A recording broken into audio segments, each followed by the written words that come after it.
Welcome back to Smut N Study podcast. I'm Natalie. I'm Amanda, and today the chopping block is The chopping block. on the chopping block. I hate myself.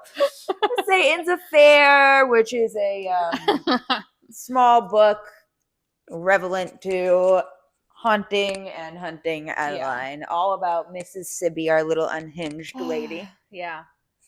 Once again, I think that this is like a very much you either love this book or you hate this book. Yeah, I think I listened to this on audio. I didn't. I think I read it. Yeah. I don't think I have not listened. I have not done a single audio book. Yeah. And I think that I'm just scared to do an audiobook because I think that if I start doing audiobooks and I don't actually really start picking up and like reading it and I'm just listening to it, I will just go through books a lot faster, and I just don't need to do that. Yeah, that's funny. Like, just don't need to do that to myself. So even though sometimes I look at the audiobook and it literally will be like, this is going to take 33 hours of listening time. And I'm like, what? I definitely could probably read it faster than that. Yeah. That. So maybe that's true. That's the one downfall about it. But you could like pick up the speed of how fast to do it. But so I did that one time and it literally just sounded like a bunch of like, you know, okay, slow back down. But anyway, this book, I loved it just because, like I said, Sibby's like the unhinged, crazy woman. Unhinged. She got issues, but we love her. And this book starts off with literally her and her henchmen and just about her and them working in the haunted house. And pretty much they're like murdering this poor guy that apparently was abusing a girl or whatever. So they're murdering him in the first section of the book. And her henchmen are helping her, and she literally takes a bat covered it. Oh, wait, no, not that one. Yeah, maybe. Yeah. Yeah, she takes a bat covered in spikes and, like, ass rapes him with it. And this man's alive. Like, I'm really selling it. But, like, it just made me laugh. And obviously just being, like, sick and twisted. Like, anybody else would be like, oh, my God, that's terrible. It's terrible. You know? I just laugh because it's just, if you read the funny books part, and you just, like, listen to Sibby. Yeah.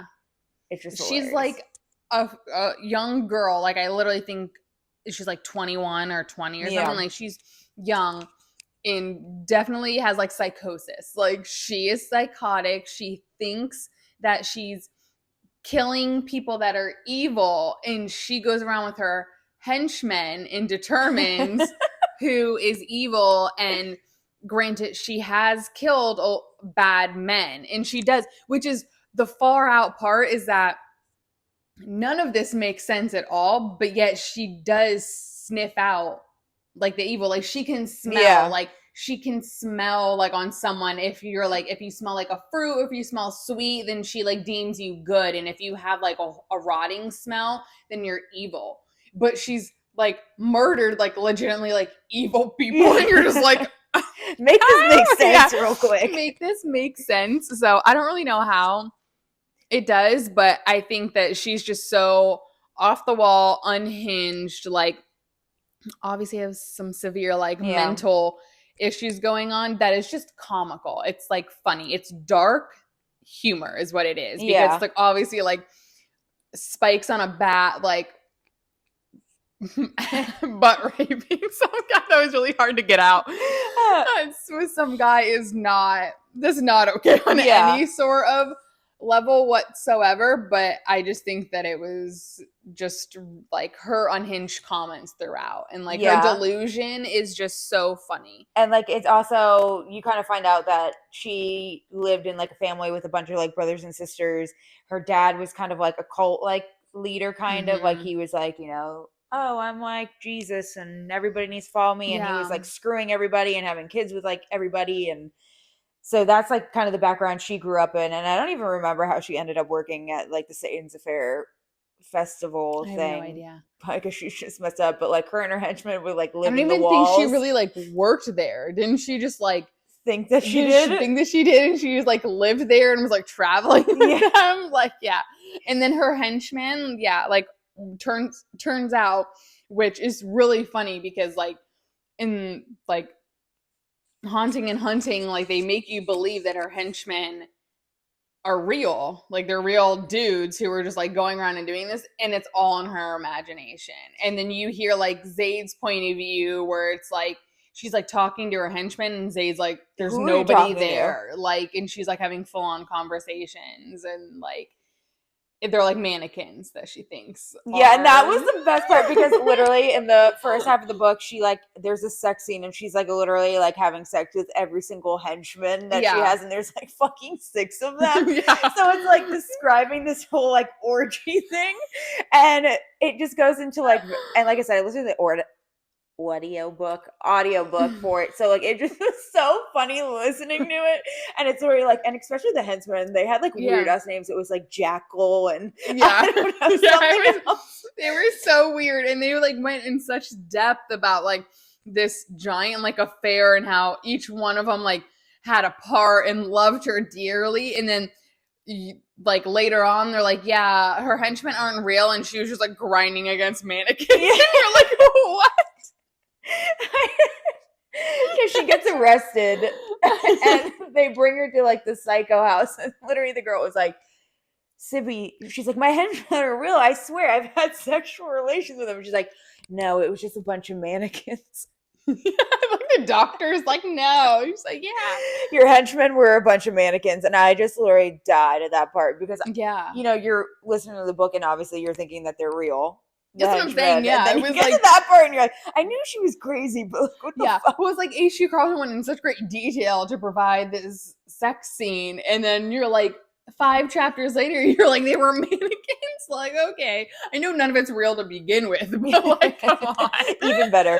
And then this is the part of how I was talking about in the haunting episode, how like you get Zayd's point of view of the whole like thing with him and Sibby killing like the people, and I just laughed in this book because it literally showed more of the delusion, because you get to see like, she's like, oh, like my henchman, like blah, blah, blah, like Jackal was supposed to jump on Zayd, and Zayd's like, what the fuck, like no one's there, you know? And she's like, Jackal, let go of him or whatever, and he's just like, what? Who's Jackal? Like, and the only reason why I keep referring to him is because that's the only name I remember out of the henchmen. Yeah. But it's funny too, because she thought Zayd was evil. Like she smelled the rot on him, and we're like, no, don't kill Zayd. Yeah. Like, but I could you imagine being Zayd? He's like 6'2", whatever, maybe taller than that. I don't even know. But like a pretty built guy, and like this little girl is like coming at you with like knives and shit, and you're just like, what the delusional little girl. Mm-hmm. Actually, yeah. Yeah, like to me, like this book, like, so obviously if you didn't like haunting, you didn't like hunting, I wouldn't recommend reading this book because it's a little more fucked up. But I just laughed at this book because it literally was like a little like comic like side thing that like I was just like, this was funny. It was funny. It was just like dark humor, and it was like, if you got it, you got it. If you didn't, you didn't. And it was just kind of like, I feel like at this point it was like Sibby was basically like adopted by like Zayd and like in their like little family, and so I don't know. I really liked it. I thought it was funny. I thought it was messed up. It definitely was like, you read it and you're like, oh my god, like this poor girl. But she had like so much trauma. You're like, well, no wonder she's like messed up in the head, you know? Yeah, but definitely. It was definitely a good read. Her and the henchman. Again, it's just small. It was entertaining. Yeah, but even at the end of this book, it's like she escaped the crazy place. Yeah, and that was. And then like the 2 henchmen like came for. Oh wait, no, never mind. I lied.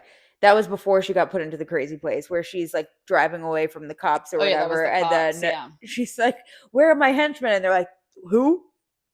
Like the 2 guys that were with me. No, ma'am. The mannequins in the car.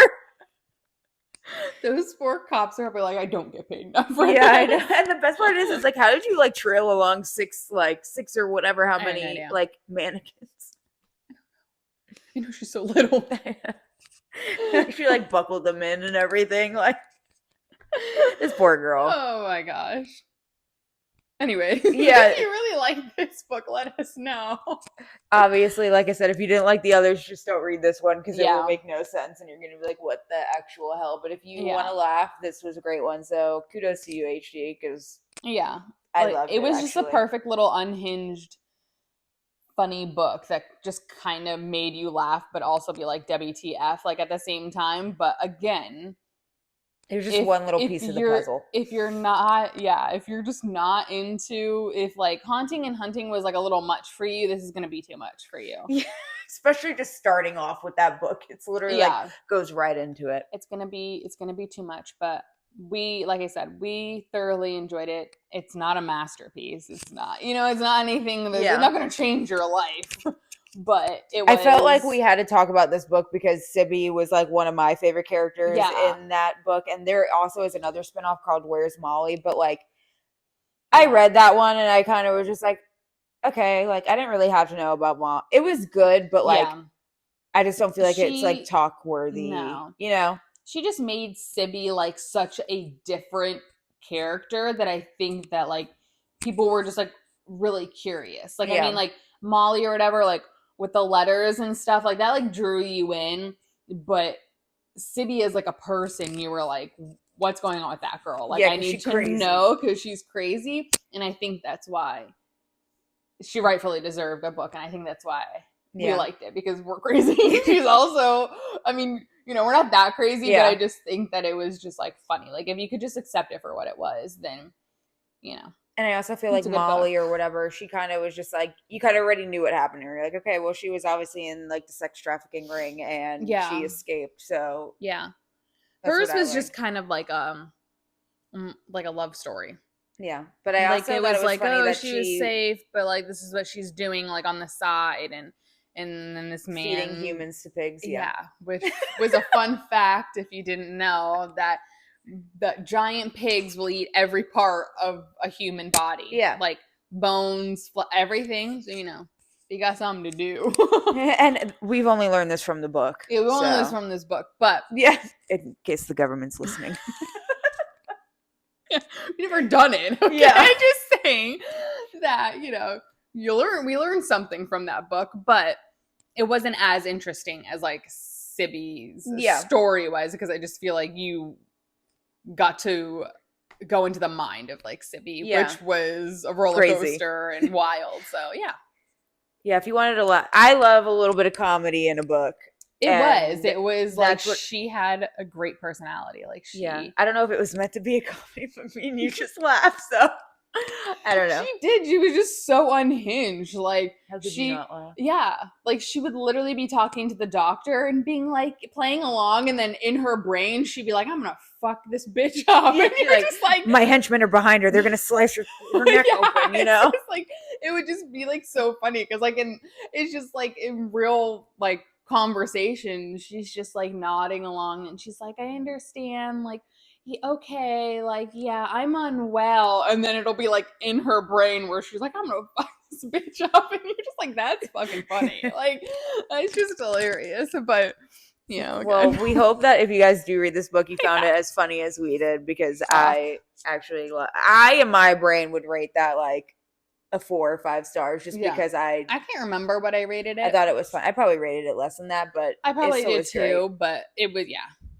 I think you just take it for, like I said, what it is, because it's just a small book. So it's not like life changing, but it's a simple read and you get to know a little bit about her, and I liked it. So thanks for tuning in. Thanks for tuning in. Bye. Bye.